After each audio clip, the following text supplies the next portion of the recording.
Good morning दोस्तों, आपका फिर से एक बार स्वागत है। अब हम लोग पहुंच चुके हैं उदयपुर के साथ में हल्दी घाटी। देखिए, ये वो हल्दी घाटी है जब महाराणा प्रताप और मुगलों की सेना के बीच भयंकर युद्ध हुआ था, जहां मुगलों की सेना के महाराणा प्रताप की सेना ने छक्के छुड़ा दिए थे।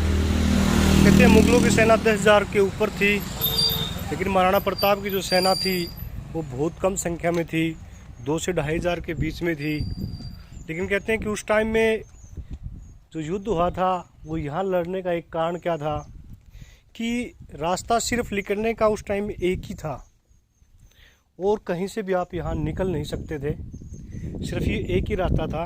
आज तो ये पक्की सड़क बन चुकी है यहाँ पे, लेकिन उस टाइम के दौरान ये रास्ता कच्चा होता था। और युद्ध का कारण ये था कि उस टाइम अकबर का राज्य होता था।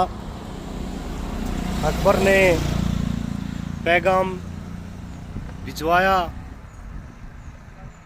कि आप मेरा आधिपत्य स्वीकार करें, लेकिन चित्तौड़ के जो वीर थे महाराणा प्रताप, उन्होंने साफ मना कर दिया कि हम आपका आधिपत्य स्वीकार नहीं करेंगे।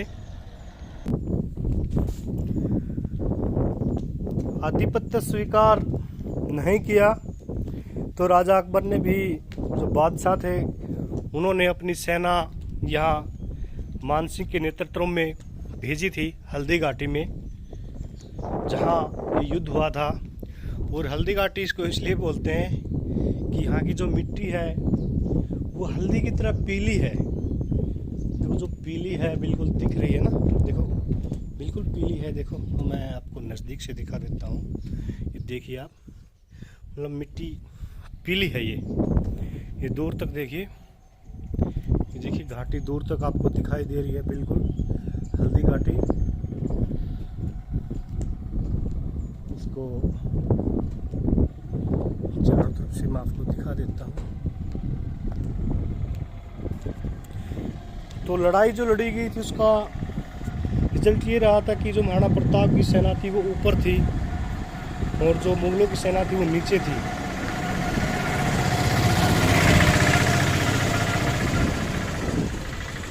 और भयंकर युद्ध हुआ था, एक नरसंहार हुआ था। बोलते हैं युद्ध 4 से 5 घंटे चला था और उन 4 से 5 घंटों में ही 500 से 600 के आसपास लोग मारे गए उस टाइम में।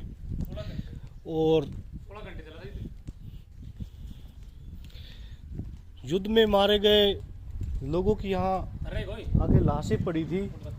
और तब बारिश हुई जोर की, तो बारिश हुई तो जो लाशें थी वो बह के धीरे धीरे आगे चली गई, जिसको रक्त तलैया बोलते हैं।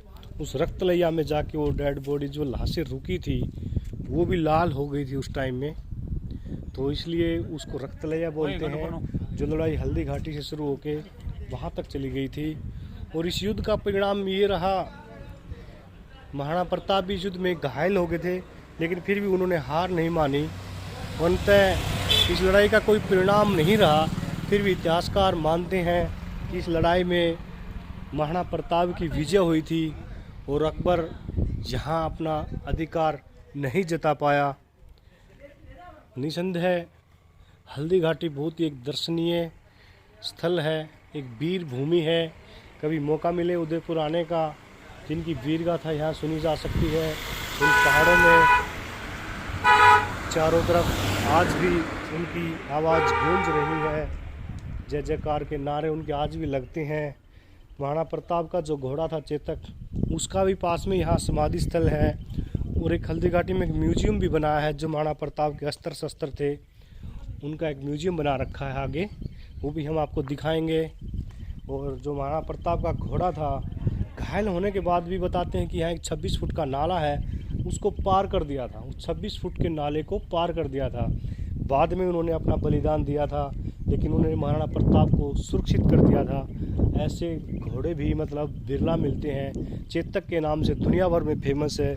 एक बार पूर्व राष्ट्रपति अमेरिका के जो थे उन्होंने भी कहा था अगर कोई लोग हिंदुस्तान में जाएं तो हल्दी घाटी में ज़रूर जाना और वहाँ की जो मिट्टी है वो लेके आना, क्योंकि इस मिट्टी में ऐसे वीर पैदा हुए हैं, ऐसे बहादुर पैदा हुए हैं। मैं भी उस मिट्टी को अपने माथे पे तिलक लगाना चाहता हूँ। ये अपने आप में एक बहुत ही गौरव की बात है। तो ये देखिए,